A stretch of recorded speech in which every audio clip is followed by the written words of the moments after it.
The top stories: the European Union pledges to continue its strong partnership with Ethiopia.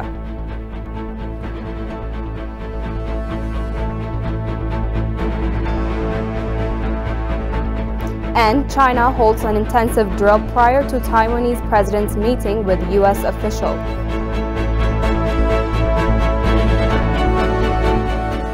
Hello there, this is Addis News Hour. I'm Kirana Baina. Good to have you with us. Our first story. The House of People's Representatives has revoked the immunity of a parliament member, Dr. Chala Wata. The immunity of the MP, who was the former president of Bulle Hora University, was lifted based on the request made by the Ministry of Justice. His immunity has been stripped for he was suspected of corruption when he was the president of the university for making various inflated purchases without following government's procurement procedures. Moreover, it has been pointed out that millions of money has been deposited in his bank account and a residential building has been found registered in his wife's name.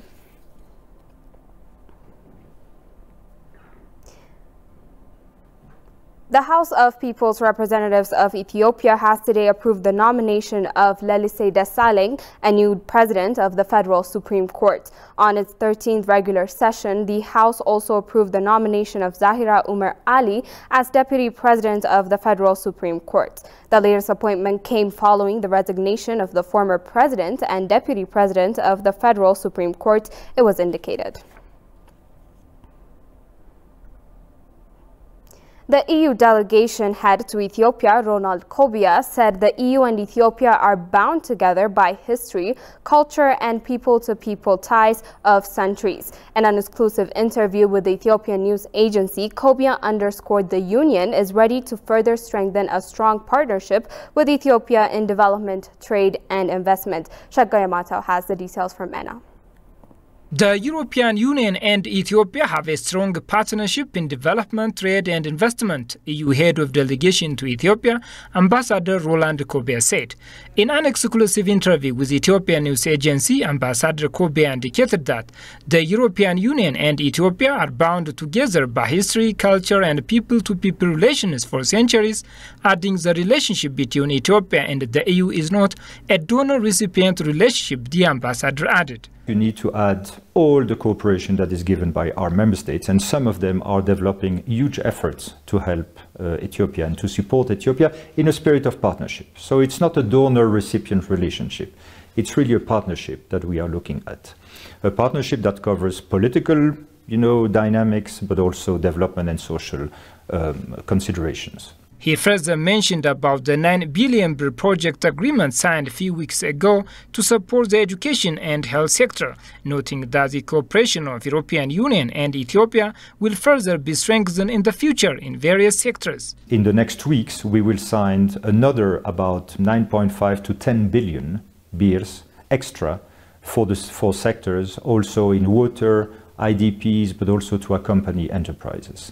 So social sectors is really, the social fabric, which has a political element of reconciliation between the people, is really a priority for the EU. We also have agriculture as another priority, because Ethiopia is a farming country, and we see all the efforts that are being done in Oromia. And we are trying to help this within the overall context of the Green Deal, the climate change, to help Ethiopia address the challenges that are coming. Ethiopia benefits from the Everything But Arms EBA, he stated, and said the EU has never suspended its preferential trade regime that is offering to Ethiopia. EBA is an initiative of the EU under which all imports of the EU from the least developed countries are duty-free and quota-free with the exception of armaments. If you put all this together, development aid, humanitarian aid, I should mention also, trade, investments, loans that our European Investment Bank is granting to Ethiopia, if you put everything of that in a package, you've got a massive support in our partnership with and for Ethiopia. Foreign Minister Dammaqaa Mokonnin received the resident and humanitarian coordinator of the United Nations in Ethiopia, Catherine Sozzi, at his office yesterday. During the meeting, Dammaqaa briefed the resident coordinator on current affairs according to the Ministry of Foreign Affairs. He also expressed keenness of the government of Ethiopia to further enhance cooperation with the United Nations and its agencies. With special emphasis on the peace consolidation process, he expressed the continued commitment of the government to see the national dialogue, the transitional justice, the national reconciliation, as well as the rehabilitation and reconstruction of affected regions through. He has also called on donor agencies and UN aid agencies in particular to support the humanitarian assistance efforts of the Ethiopian government. Catherine Sozzi, for her part, congratulated the government of Ethiopia for cementing the peace agreement. She said the Pretoria Peace Agreement is a landmark accord that took everyone by surprise. Similarly, Minister of Foreign Affairs of Ethiopia, Dammaqaa Mokonnin, bid farewell to the outgoing Angolan ambassador to Ethiopia, Francisco Jose de Druz. Dammaqaa thanked Ambassador Francisco for his crucial contributions to expanding the relations between the two sisterly countries during his tenure. Ambassador Francisco, on his part, told Dammaqaa there is an increasing interest among Ethiopian businesses to explore opportunities in Angola. The foreign minister and the ambassador concurrently underscored the need for diversifying long-standing political ties with trade and investment cooperation, as per the Ministry of Foreign Affairs of Ethiopia.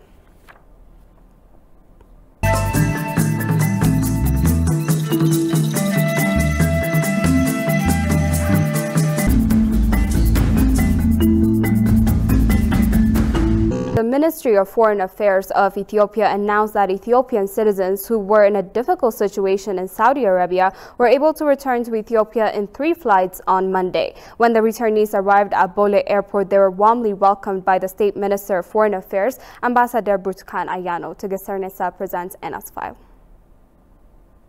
Ethiopians who were in difficult situation in Saudi Arabia returned home. When the returnees arrived at Bole International Airport, they were welcomed by the State Minister of Foreign Affairs, Ambassador Burtukan Ayano. During the occasion, Ambassador Burtukan disclosed that efforts have been made since March 2022 to bring back citizens who are in difficult situation in foreign countries. Nearly 131,000 citizens have been returned to their country, including those who arrived from Saudi Arabia on Monday. It was Switzerland.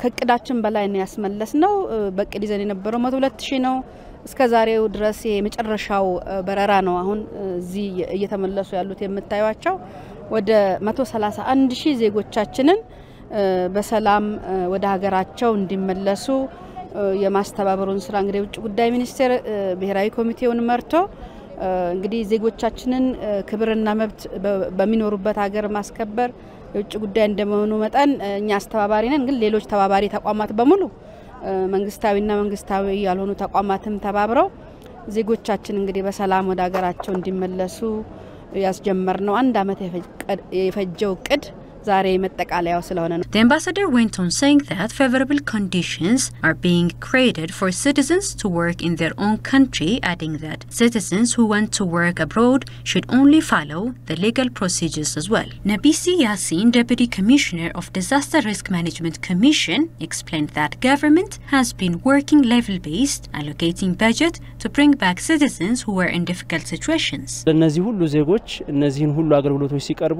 Every work done in collaboration with many more stakeholders, from health professionals to psychosocial support systems as well. Government has been playing a significant role in funding this year long task allocating over 439 million. According to the Ministry of Foreign Affairs, stakeholders are making efforts to facilitate the integration of citizens who have returned from exile into the society and make them economically self-sufficient. Foreign Affairs State Minister Misgano Aragga received a parliamentary delegation of the United Kingdom led by Lawrence Robertson. During the deliberations, the State Minister briefed the delegation on current affairs, according to the Ministry of Foreign Affairs. He has also called on them to help advance Ethiopia-UK ties and inter-parliamentary cooperation, trade, economic cooperation, investment, and infrastructural development, while capitalizing on cooperation on regional and global matters of mutual importance. Ambassador Misgano also urged the MPs to expedite the support of the British government in the rehabilitation and reconstruction efforts of the federal government in northern Ethiopia. The parliamentarians, for their part, vowed to further strengthen the long-standing relations between the United Kingdom and Ethiopia in the aforementioned areas. Lawrence Robertson is a member of Parliament for Tewkesbury and Gloucestershire, England, and UK Prime Minister's trade envoy to Angola, Zambia, with the addition of Ethiopia. The Addis Ababa University's Institute of Peace and Security renowned academic Jonas Adaye says Ethiopia has done its fair share to maintain peace in the Eastern African region by taking significant action and successfully combating Al-Shabaab for the past 2 years.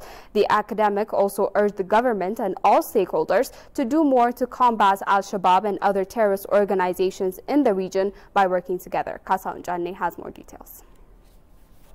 With a high risk of spillover and several strong cross-border motivations, interests and actors, the majority of the Horn of Africa's areas of armed conflict and instability today are concentrated near border areas. Ethiopia is rightfully regarded as a crucial regional peace and security ally and a fight against terrorism. In truth, no nation and the area disputes Ethiopia's leadership position and its rivalry with other nations for hegemony in the Horn of Africa. Sitting down with VCM Harry to reflect on the matter, Addis Ababa University Institute of Peace and Security renowned personality Jonas Adaye said that Ethiopia has made a significant commitment to further bolstering Somali's government, military and security forces organizations so they can work together to combat the terrorist groups observed in our own region.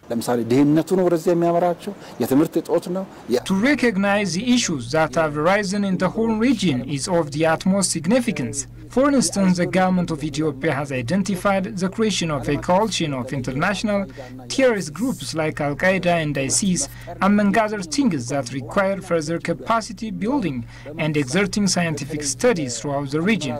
Is the problem of poverty, lack of education, demarcation issues, ideology problems, or any of these things is a necessity?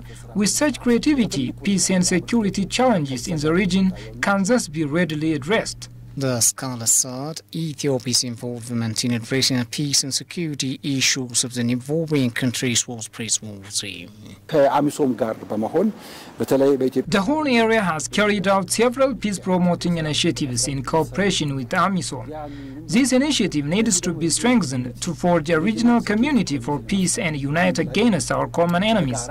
Thus, we must work together to combat these terrorist organizations to safeguard the security and stability of the people of Ethiopia and the wider Horn of Africa. The hard efforts of the Ethiopian government's military and intelligence task force were also recognized for having just vanquished Al-Shabaab.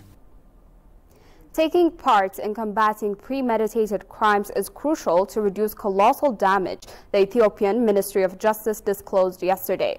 A consultation forum was held on a draft strategy to prevent the crime of human trafficking and illegal crossing of border. Abraham Ayalo, head of the National Migration Cooperation Office at the Ministry of Justice, underscored that crimes of illegal human trafficking and crossing of border is causing colossal damage and also social crisis. He further indicated the draft strategy will help to prevent these crimes and strengthens the efforts being made as well. The draft is intended to combat these crimes, putting in place a strategy to follow it. And a strategy majorly focuses on thinking ahead of the criminals, mastermind plans, which will help any victims ahead of the occurrence of the crime. Participants of the consultation forum stressed that everyone should take responsibility to prevent organized crime.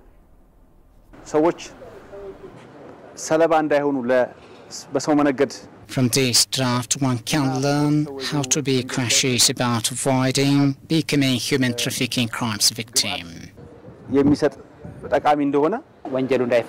It helps us avoid any sort of crimes as such. This consultation forum boosted our awareness now. I strongly believe that every one of us should play our part in combating crimes as such.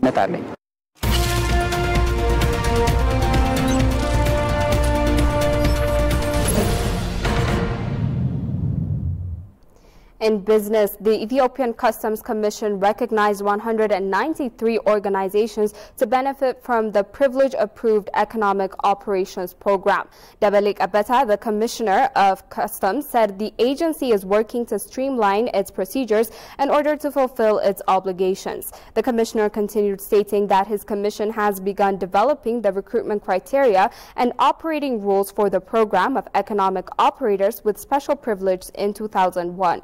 According to the rules, the program has helped 147 new and 46 existing organizations. The program has a significant role in improving logistics performance and ensuring compliance with customs law. The organizations that have been given this benefit should use the rights given to them with honesty and special care. The Commissioner asserted that the government is firmly committed to rewarding organizations that express interest in the economic operation program with specific benefits.